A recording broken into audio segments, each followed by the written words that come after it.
So despite Democratic candidates having so many good, big ideas, the one idea that Democratic voters care about the most is the idea of defeating Donald Trump. Take a look at some of these ideas. My big idea is universal pre-K. I'm Pete Buttigieg, and my big idea is to strengthen American democracy through better voting and representation for all Americans. I am Kamala Harris, and my big idea is raise teacher pay. I'm Kirsten Gillibrand, and I'm running for President of the United States.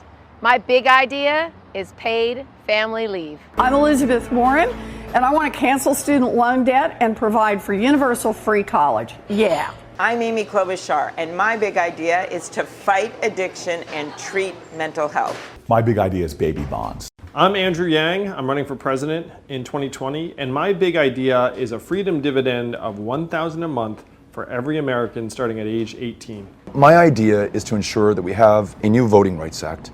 My big idea is to bring peace and prosperity to this country by ending these wasteful regime change wars. What's your big idea? Medicare for all. Lots of good ideas, right? Some are better than others, for sure. I like all of the ideas pretty much. I would love to see whoever does end up with the nomination adopting many of these ideas, if not all of these ideas. Some of them are kind of like, really? That's your big idea for running for president? I mean, that just seems like it should be one of the ideas, but not maybe your big main one. But that's okay. It's still a good idea for the most part. They're all good ideas. But the one thing that Democratic voters are saying they care about the most is defeating Donald Trump. So that means that Democratic voters believe, if that's what they're thinking, that defeating Donald Trump is their number one priority, then that means that they believe Donald Trump is extremely dangerous, that he is the most dangerous person who could potentially be in power. But is that true? Is that true? Let's think about what dangerous means. So for me, somebody who's dangerous, now Donald Trump, I do think I think he's dangerous in some ways. I think that for one, he's a narcissist. He's unstable. He seems to change his mind with the wind. He definitely is not politically correct at all, and I think that does make people feel emboldened to be bigots, to be racists. I do think that that is something he has done. I think that he kind of showcases the worst of American mentality and morals. Okay, that's what I think of Donald Trump. I think that it's egregious that a man who has demeaned women and demeaned people of color, that he is sitting in the highest office of the land. I think all of that is really bad. I don't like him there any more than the next person. But I do think that there are other people who could be more dangerous than him, because to me, dangerous is very obvious. It is life and death. So somebody is dangerous when people are dying. That is the worst thing you could do sitting in the Oval Office, is to murder people. Now, some people would say, well, he is, because look at what's going on with the migrant border crisis. And I'll do another video on that in the future, because I do want to talk about the truth about what is really going on at the migrant border, because it is not what either side is saying. They're both wrong and they're both right, and I'm going to go into that. But yes, there have been some deaths at the migrant border. There have been people who have been emboldened by Trump's rhetoric, and they have gone on to do very violent, dangerous things. These things are bad. These things should be stopped. These things are not good, and they are absolutely dangerous. But do you know what would be even more dangerous? War. War would be the most dangerous thing we could do, because that is not just a few people dying here and there, which I'm not minimizing those deaths. One death is bad. 2 deaths is bad, 100 deaths, 1,000 deaths, but it does get exponentially worse when you go to war. All of a sudden, you're looking at thousands of deaths. You're looking at hundreds of thousands of deaths. And the one thing about Trump, from what I can tell, is he doesn't seem all that keen on going to war. Now, I know that many of the people around him want to march to war. John Bolton wants to go to war any day of the week with almost anybody. He's got Pompeo, who is fine going to war. He's got plenty of people around him. Fox News, I'm sure, is fine with him going off to war. Plenty of people want to see war. But Trump, even though he might kind of go along with them a little bit here and there, he seems to take a totally different tactic that seems very frustrating to his advisors and the people around him. For example, North Korea. Everybody thought he was crazy when he decided to reach out to Kim Jong-un rather than just bullying him and going strong. Instead of going strong and flexing military might and saying, we're the United States and we're going to get you. He did a little bit of that. But at the end of the day, he says, you know what? Why don't we just meet? How about we sit down and try to be friends? Let's have a bromance. Let's exchange love letters. Let's be friends. Let's talk about how much we adore each other. He took a totally different route that I don't know anybody else would have taken. I'm confident that no other Republican would have taken gone down that road. And I'm pretty confident that many of the Democratic candidates, if they were sitting in the Oval Office, would also not go down that road. Many of them would feel like the only choice is to go to war. They would believe their advisors. They would believe the narratives hook, line, and sinker. We've seen this. We've seen with Elizabeth Warren. Her foreign policy is terrible. She believes the narratives every single time. The woman has a lot of great domestic policy ideas. Many of them are Bernie Sanders ideas that she's taken. Some of them are her own and new. But when it comes to foreign policy, she just says exactly what the narrative is. And she would absolutely, if she were sitting in the Oval Office, would surround herself with Obama and Clinton era war hawks and would absolutely be marching us into conflict. She would just say, well, what do I need to do? And she would trust the foreign policy advisors. And you know what? Thank goodness Trump doesn't. Thank goodness he kind of listens to Bolton and listens to Pompeo and listens to people and then says, you know what? I'm just going to do what I want. I'm going to have a bromance with Kim Jong-un. When it comes to Venezuela, what did we see recently? Trump said he lost interest. Wow. Okay. Not bad. All right, great. You lost interest. So he had all of these advisors around him saying, we need to topple the Venezuelan government. We need to get Maduro out of there. We need to get Guaido in. And Trump was going along with it for a little bit and did the sanction thing and probably meddled with their electrical grid, which caused the blackouts. But at the end of the day, saw, you know what? I don't know. There doesn't seem to be a lot of support for this Guaido guy. So lost interest, moved on. How many other candidates, Democratic candidates today, would have moved on from that? How many would have moved on? How many other Republicans would have moved on?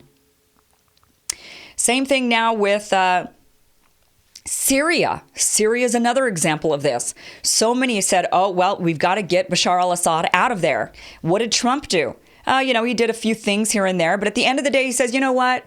The terrorists are gone. We got rid of the terrorists. We defeated the terrorists. So that's it. No more talk really of Syria. I guess Bashar al-Assad won, and Trump has moved on to the next thing.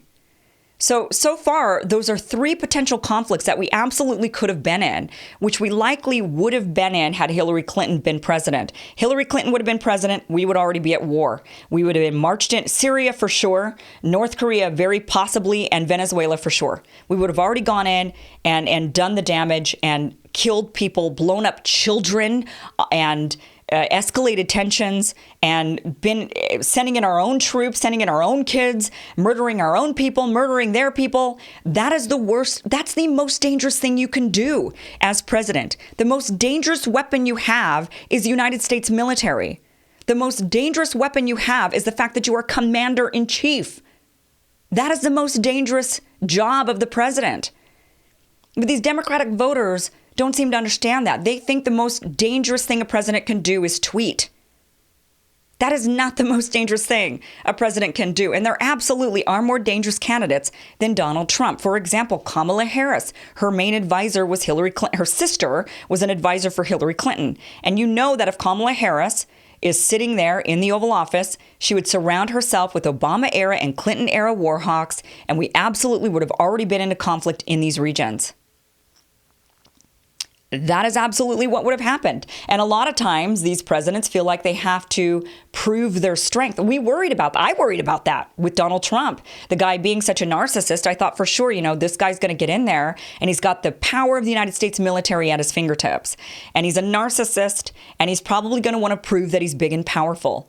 And I have to be honest with you.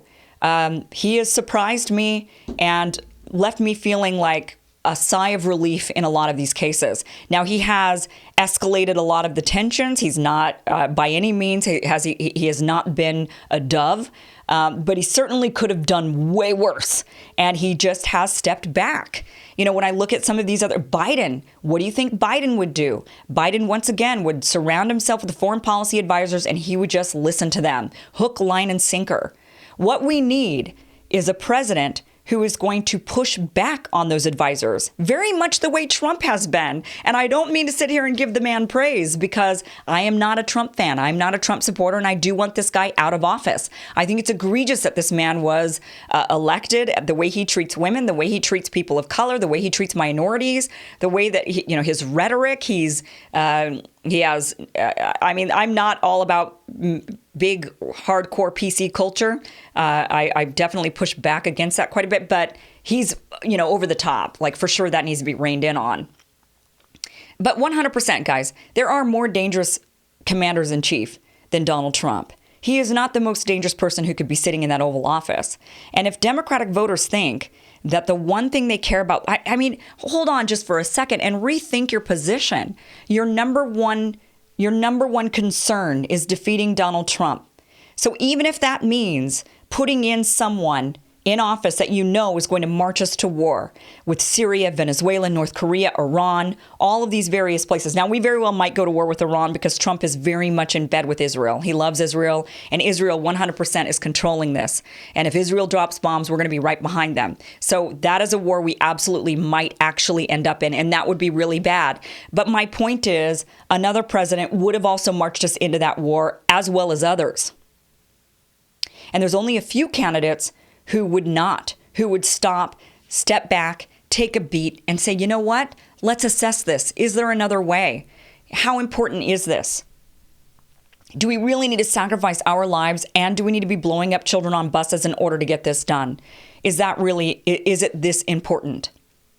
And we need candidates who are going to take a step back and assess that. The problem is candidates who would take a step back and assess that, like Tulsi Gabbard, are smeared by the establishment. They absolutely do not want an anti-war candidate sitting in that office. This is why so many in the Republican Party even fought against Trump.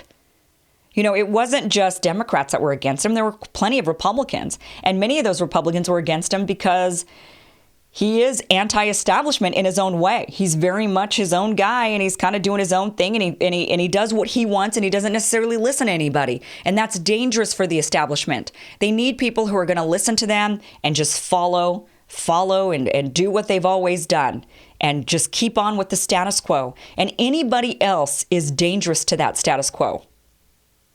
And that they can't have. They won't allow it. That's why they don't want Tulsi Gabbard. That's why they fight even against Bernie Sanders. Mike Gravel, where's that guy? He hasn't made the debate stage, which, by the way, really great of Marianne Williamson. She sent out a campaign letter to all of her email list asking for her supporters, and she's running for president, to donate to Mike Gravel to get him on the debate stage. Marianne Williamson is a class act.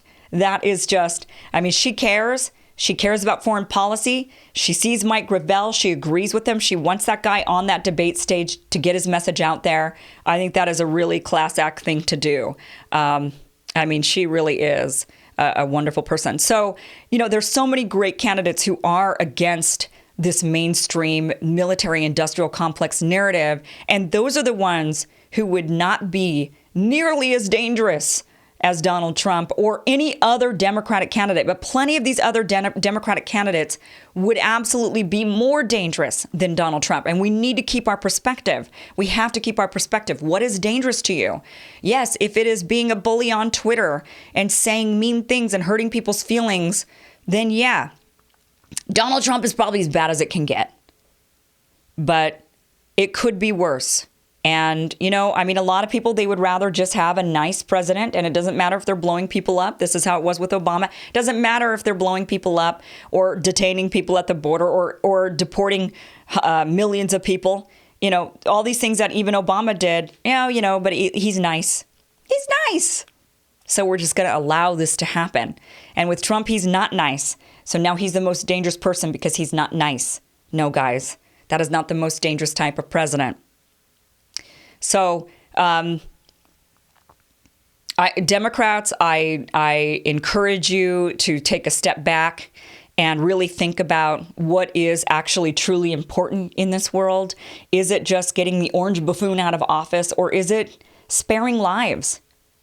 Because I know for me that is 100% the most important thing in my, all these great big ideas, so many great big ideas. But for me, the number one idea is keeping people alive.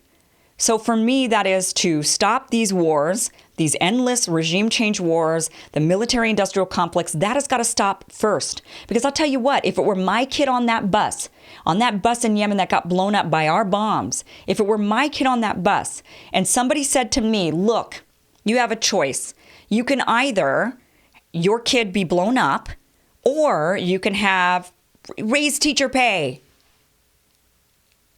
Yeah, guys, it's a pretty easy choice for me. I would save all of my nieces and nephews, your kid, and anybody's kid. And I would say, look, I would rather those kids be safe and sound and have a potential future than to have any of these other things and a nice president. That's what I would rather have. It's an easy choice for me, and it should be an easy choice for you. It should be an easy choice for everyone. We should say, look, our first priority is we do not want to be a nation that goes around killing kids and killing mothers and fathers and people at weddings, and we don't want to be that nation. And then second on the list is Medicare for all, because that is also life and death. Once we get the military-industrial complex reined in on, then it's Medicare for all. We've got to rein in on the greedy healthcare companies that have been killing people because they refuse to give them the treatment they need. That's got to be reined in on. And it's a list, and we can go down this list. But if your person that you want to vote for, if your number one is the person who wants to raise teacher pay, or wants universal education, I want universal education. But if it comes at the expense of continuing to bomb kids, I'm not for it. And you shouldn't be either. Thank you so much for watching. If you enjoy this show, please subscribe, hit the bell so that you get notifications on when I am making videos. I know I was out for this week. I was traveling, and it was 4th of July. And so I was, I'm sure you guys were busy too, and you probably didn't miss me much. But if you're new, please subscribe, hit the bell. Also, if you'd like to support this channel, I get demonetized a lot because I talk a lot about foreign policy, war, peace, terrorism, those types of things. And you can support me on Patreon or through PayPal, and I appreciate your support. Thank you so much for watching. Until tomorrow.